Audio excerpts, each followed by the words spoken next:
భారత సమాజంలో toxic parenting అనేది చాలా సున్నితమైనది. అదే సమయంలో విస్తృతంగా చర్చించాల్సిన అంశం.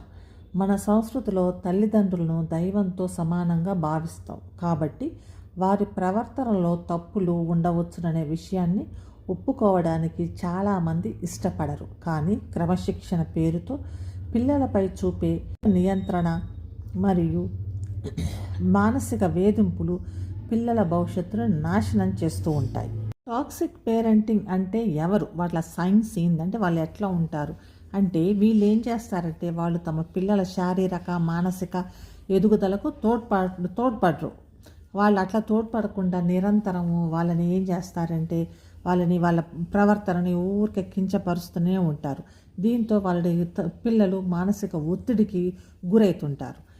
వాళ్ళకి అది ఏంటంటే ఒక టైప్ అయిన ఈగో సాటిస్ఫాక్షన్ ఉంటుంది కొంతమంది తల్లిదండ్రులకి. ఊరికే పక్కింటి వాళ్ళని పోల్చడం, అగో పక్కింటి అబ్బాయి చూడు, వాళ్ళ అమ్మాయి చూడు, వాళ్ళకి ఇన్ని మార్కులు వచ్చినాయి, వీళ్ళకి ఇన్ని మార్కులు వచ్చాయి, నువ్వు నేవి రాదు అని వాళ్ళ పిల్లల ఆత్మవిశ్వాసాన్ని తీస్తారు. ఎందుకంటే వేరే వాళ్ళతో, పక్కింటి వాళ్ళతోటి, ఎదురింటి వాళ్ళతోటి, చుట్టాలతోటి పోల్చుతూ ఉంటారు. ఇది ఇంకొక రకంగా ఉంటుంది. ఇంకో రకంగా ఏం చేస్తారు, ఎమోషనల్ బ్లాక్మెయిల్ చేస్తూనే ఉంటారు.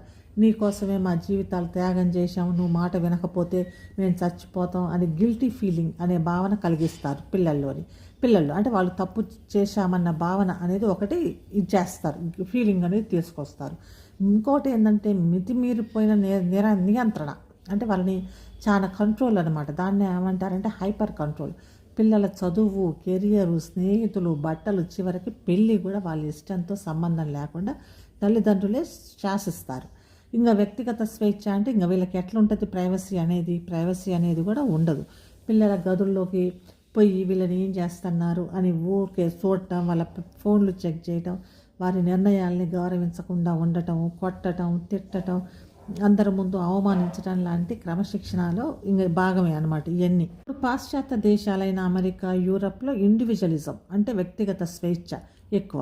పిల్లల వయసు 18 దాటాక వారి నిర్ణయాలు వారే తీసుకుంటారు. కానీ భారతదేశంలో అట్లా ఉండదు. ఇక్కడ ఇండియాలో ఎట్లా ఉంటుంది, సమష్ట కుటుంబం, సమాజ గౌరవం, దాన్నే అంటారు కలెక్టివిజం అని. ఎక్కువ ఇక్కడ పిల్లలు ఏం చేస్తారు, విజయం లేదా అపజయం అంటే ఇంకా ఫెయిల్ అయినా, ఇందులో అయినా పాస్ అయిపోయినా, ఏ విషయంలో అయినా ఫెయిల్ అయితే తల్లిదండ్రుల పరువు పోయిద్దని వాళ్ళు పరువుతో ముడిపెడతారో, నువ్వు ఈ పని చేస్తే కనుక సమాజం ఏమనుకుంటుంది అనే భయాన్ని పిల్లల్లో వాళ్ళని దాన్ని నియంత్రణిస్తుంది అనమాట ఎక్కువ.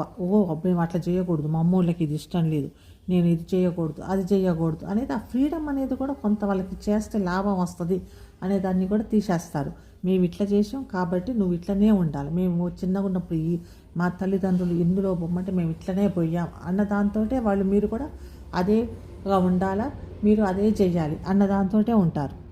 ఇంకా భారతదేశంలో సంప్రదాయ పద్ధతిలో పిల్లల్ని దండించడం, ఎమోషనల్ అబ్యూస్ చేయడం చాలా సాధారణమైన విషయం అని, ఇది మామూలే కదా, మనం ప్రతి ఇంట్లో చూస్తూనే ఉంటాం. అంతర్జాతీయ సర్వేల ప్రకారం పిల్లల కెరియర్ విషయంలో ప్రపంచంలోనే అత్యధికంగా ఒత్తిడి తెచ్చే తల్లిదండ్రుల్లో భారతీయులు ముందు వరుసలో ఉన్నారు. కేవలం ఇంజనీరు, డాక్టర్, నువ్వు ఇంజనీర్ కావాలి లేకపోతే డాక్టర్ కావాలా, లేదా ప్రభుత్వ ఉద్యోగం మాత్రమే విజయానికి కొలమానంగా భావిస్తారు.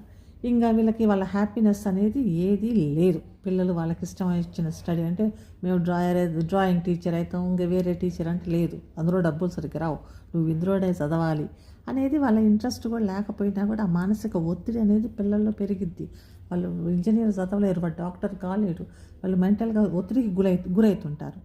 అయితే గ్లోబల్గా స్టడీ ప్రకారం ఏముంది, కేవలం 49% మంది భారతీయ తల్లిదండ్రులు మాత్రమే తమ పిల్లల సంతోషాన్ని ముఖ్యమని భావిస్తున్నారు. మిగతా వాళ్ళు ఏం చేస్తున్నారు, సామాజిక హోదా మరియు ఆర్థిక స్థిరత్వానికే ప్రాధాన్యత ఇస్తున్నారు. ఇండియాలో ఒక తరం నుండి ఇంకో తరానికి ఈ టాక్సిక్ ప్రవర్తన బదిలీ అవుతూ వస్తుంది.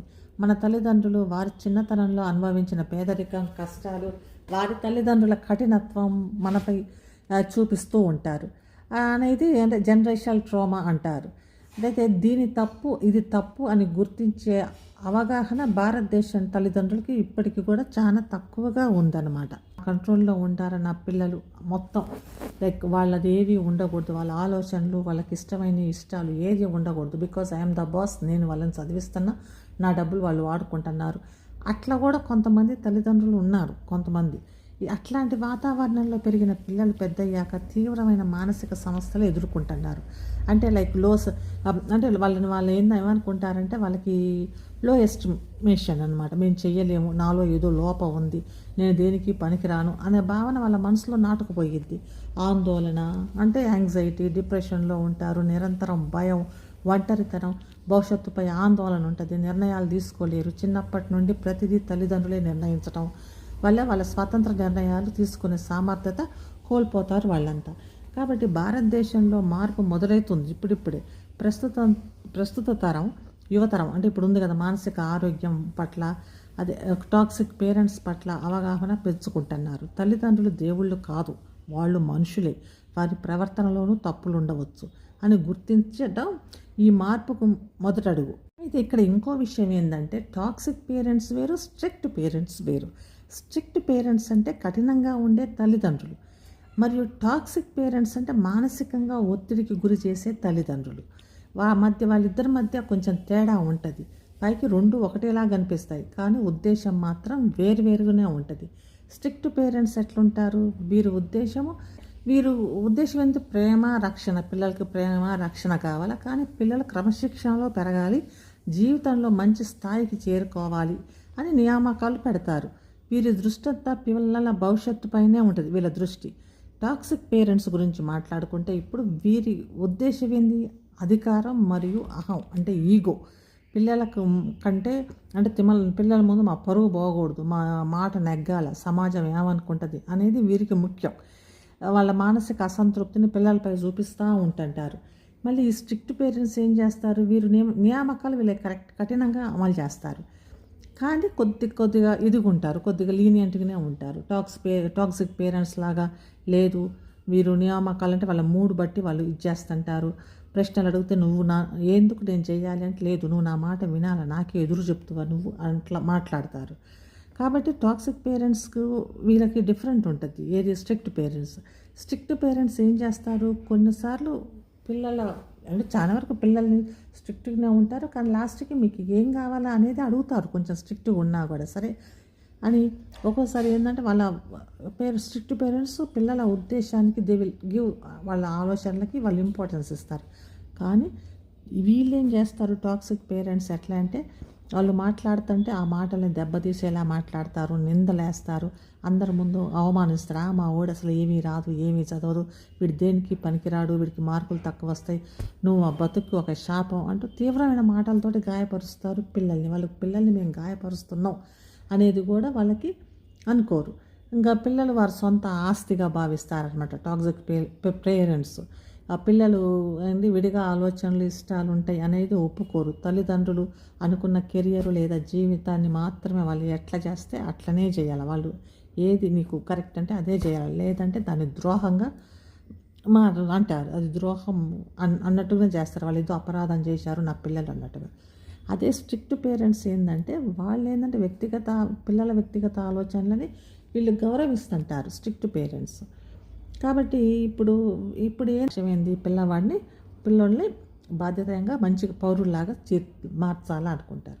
అదే టాక్సిక్ పేరెంట్స్ ఏమనుకుంటాడు, పిల్లవాడిని పూర్తిగా తమ ఆధీనంలో ఉంచుకోవాలా అనే దాంతో టాక్సిక్ పేరెంట్స్ బిహేవ్ చేస్తుంటారు. స్ట్రిక్ట్ పేరెంట్స్ ఏంది, సరే నీకు సైన్స్ చదువుతావు, మ్యాథ్స్ చదువుతావు, సరే చదువు, నీ ఇష్టం వచ్చింది చదువు, కాకపోతే you should be like concentrate చేసి మంచిగా చదువు అనేది, వాళ్ళ భవిష్యత్తును మంచిగా ఉండాలి, అదే మా లాస్ట్ కోరిక, అంతవరకే అని అంటారు. అదే టాక్సిక్ పేరెంట్స్ ఏమంటారు, అది వాళ్ళనమాట, మేము చెప్పాం, మీరు బలవంతంగా మేము చెప్పిందే చెయ్యాలి, మీరు ఏది ఎట్లయినా కూడా మీరు ఎటు పోతానికి లేదు, నేను చెప్పిందే నువ్వు వినాలి, అంతవరకే ఉంటారు స్ట్రిక్ట్ పేరెంట్స్ అయినా టాక్సిక్ పేరెంట్స్ అయినా వీళ్ళ ఉద్దేశం ఏంటంటే, వాళ్ళ పేరు, మా పిల్లగాడు గొప్పగా ఉన్నాడు, సమాజంలో గొప్ప హోదాలో ఉన్నాడు అనేది వాళ్ళ ఎండ్ ఆఫ్ ద రిజల్ట్. అయితే దీనికోసం ఈ పేరెంట్స్ ఏం చేస్తున్నారు, పిల్లల మీద ఒత్తిడి ఎక్కువ పెంచుతున్నారు. వీళ్ళ ఉద్దేశం అయితే ఆ పిల్లగాన్ని బాగా, మాకు సమాజంలో నా కొడుకు చూడు, నా కూతురు చూడు, ఎంత గొప్పగా ఉంది, ఎంత బాగుంది అనేది వాళ్ళకి అది కావాలి. అయితే ఇప్పుడు ఏమవుతుంది, తెలుగు రాష్ట్రాలలో నారాయణ, శ్రీ చైతన్య లాంటి కార్పొరేట్ విద్యా సంస్థల్లో విద్యార్థుల ఆత్మహత్యలు అనేవి అత్యంత బాధాకరమైనవి, కలిచివేసే నిజం. అయితే వీళ్ళకి ఏమవుతుంది ఇక్కడ ఈ వ్యవస్థ ఒక సిస్టమిక్ ఫెయిల్యూర్ అనమాట. వీళ్ళు ఆత్మహత్య చేసుకుంటున్నారు అంటే కార్పొరేట్ సంస్థలు విద్యను ఒక వ్యాపారంగా మార్చాయి. వారి ప్రథమ లక్ష్యం ర్యాంకులు, తద్వారా వచ్చే వ్యాపార లాభాలు. అంతే. జైలు లాంటి వాతావరణం ఉంటుంది. రోజుకు 14-16 గంటలు చదువు, కనీసం విరామం అనేది ఉండదు, ఆటలు ఉండవు, వినోదాలు ఉండవు, తీవ్రమైన మానసిక ఒత్తిడి ఉంటారు పిల్లలు. ర్యాంకులు రావాలా, ర్యాంకుల వారీగా సెక్షన్లు, ఎక్కువ ర్యాంకులు వస్తే ఎక్కువ మార్కులు వచ్చేవాడిని, ఒక సెక్షన్లో తక్కువ మార్కులు వచ్చేవాడిని ఎక్కువ సెక్షన్లో వేస్తారు, బి సెక్షన్ అని ఏ సెక్షన్ అని వేస్తారు.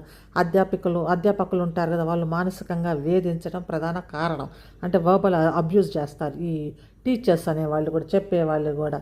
వేల సంఖ్యలో విద్యార్థులు ఉన్న వారు ఒత్తిడి ఉంటారు కదా, వాళ్ళకి ఒక ప్రొఫెషనల్ సైకాలజిస్ట్ కానీ క్యాంపస్లో ఎవ్వరూ లేరు, కౌన్సిలర్స్ కూడా ఉండరు.